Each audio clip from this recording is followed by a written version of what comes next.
Mateus 24 diz: aquele que lê o profeta Daniel, que entenda. Mateus 24, versículo 15. Aquele que lê o profeta Daniel.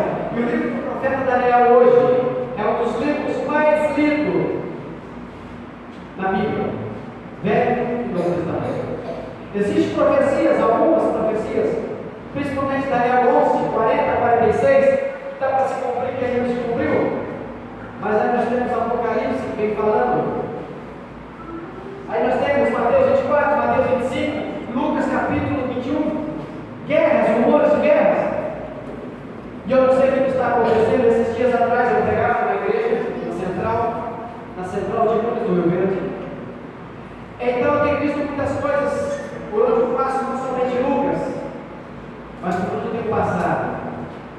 E o próprio presidente mundial da Igreja Adventista, no começo desse ano, o presidente Ted Wilson disse que o modernismo está entrando dentro da Igreja Adventista de uma forma avassaladora. As pessoas estão vindo na igreja, mas eles querem estar na igreja, mas eles querem estar com o pé no mundo também. O ano passado teve o Enem, eu fiquei sabendo de alguns jovens que haviam participado do Enem no sábado, adventistas. Eles estão enganando a eles mesmos. Quando nós procuramos fazer a vontade de Deus, igual esse jovem que deu testemunho aqui, nós acabamos de ver aqui no telão. Quando nós nos colocamos nas mãos de Deus e permitimos que Deus guie nossas vidas, quando nós permitimos que Deus faça de nós luz em meio à escuridão, muitas das vezes a Bíblia fala que nós somos testados, assim como nos diz, segundo de Crônicas,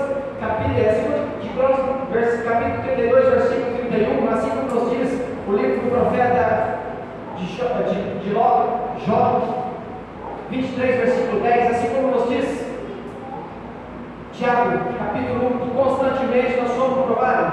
Segunda de Crônicas 32, também fala que o rei Ezequias havia sido testado, reprovado e testado por Deus, não aprovado, ele foi reprovado.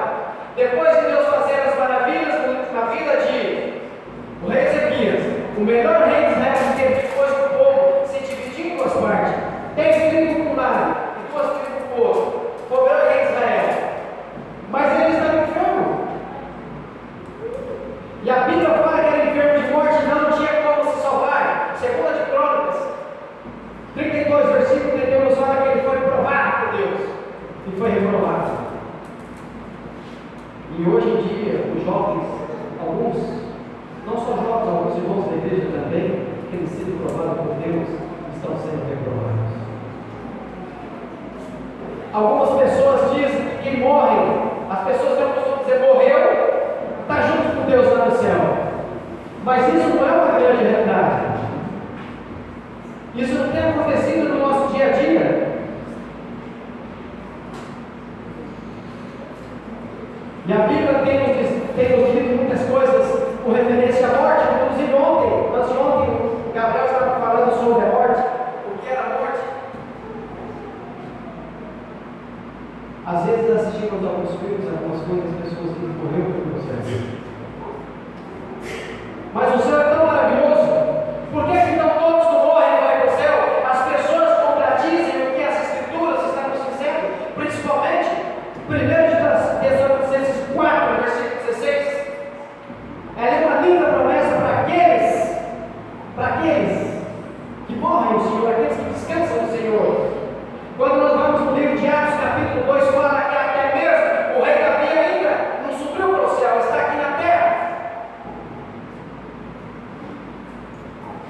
E alguns dizem que morrem e vai para o céu, contradizendo as sagradas Escrituras.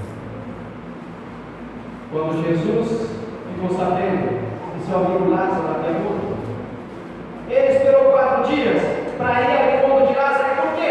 Porque a primeira vez que Jesus havia ressuscitado a garotinha, quando ele chegou até eles, as pessoas diziam, ela está morta. Jesus diz, não, ela não está morta, ela simplesmente dorme. Aqui nos diz que eles deram risada de Jesus, porque a jovenzinha sim havia morrido, mas eles não entendiam que quem estava do lado deles era Jesus, o Todo-Poderoso, aquele que criou você e me criou. Então Jesus vai até aquela garotinha, ele fica ali juntamente com 3 discípulos, o pai e a mãe, e Jesus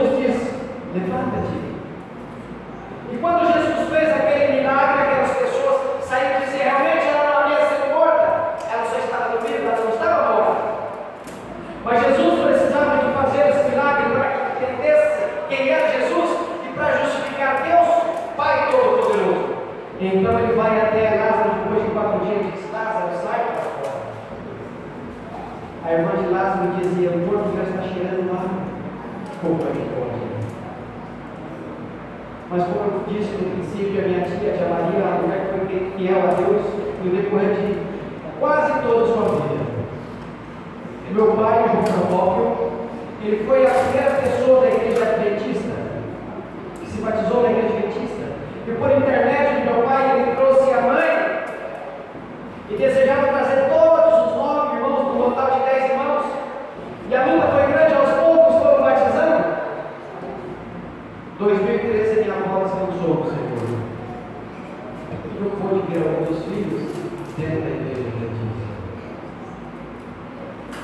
Mas a luta era grande pelas tias. A minha avó lutava para que as suas filhas todas estivessem dentro da igreja. Final do ano passado, a tia Maria, depois de lutar muito tempo, desejava ver a tia Rosa, desejava ver a tia José na igreja, também fechou os olhos, descansou no Senhor. E pôde ver a tia Josefa e a tia Rosa dentro da igreja adventista do sétimo dia. Era um sonho dela. Ela fechou os olhos, descansou no Senhor e não pôde ver alguns de suas irmãs na igreja adventista.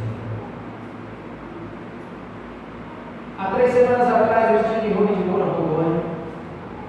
Eu estava conversando com meu pai, que já está muito doente. Uma das minhas tias, do Guajaramirim, manda uma mensagem para minha irmã Ângela e diz: Ângela, mostra esse vídeo para o seu pai. Há 16 anos que o pai vem sofrendo de câncer, está curado. Ele perdeu o rim no ano de 2000, 2002 teve um câncer na garganta. No ano de 2015 ele perdeu um outro rim. No ano de 2016 ele teve um AVC. Mas Deus tem dado forças a ele. E ele está vivo ainda por milagre de Deus. E quantas pessoas que nós temos visto ao nosso redor todos os dias morrendo? Algumas morrendo na fé e na mensagem do versículo, na esperança de um dia a vida de voltar. A grande maioria sem esperança alguma. Então o vídeo, dizia no vídeo: João, daqui 15 dias, foi sábado passado, a tia Rosa dizendo: eu e meu esposo, o Edson, estaremos descendo as águas batismais da igreja adventista do sétimo dia. Aquele ali foi um choque para o meu pai. Ele chorou na hora e ele disse: eu sabia, mesmo sem poder parar. Porque quando ele teve câncer, ele viu as ordens locais e ele disse: eu sabia. A felicidade do meu pai estava plena naquele momento. Mas eu fico pensando, o reencontro lá no céu, da minha avó, a tia Maria, das quais eu estou tanto tempo. Reencontrar a tia José, reencontrar a tia Rosa, o tio Edson. Imagine que bom. Apocalipse 14, versículo 13 nos diz: Apocalipse 14, versículo 13. E eu ouvi uma voz do céu que me dizia: escreve. Apocalipse 14, versículo 13. Escreve: bem-aventurado, felizes os mortos que desde agora morrem no Senhor. Felizes são aqueles que desde agora morrem no Senhor. Sim, diz o Espírito, para que descansem de seus trabalhos e as suas obras do Senhor. Felizes os que morrem no Senhor. Recebi certa vez uma carta com o título e me perguntava: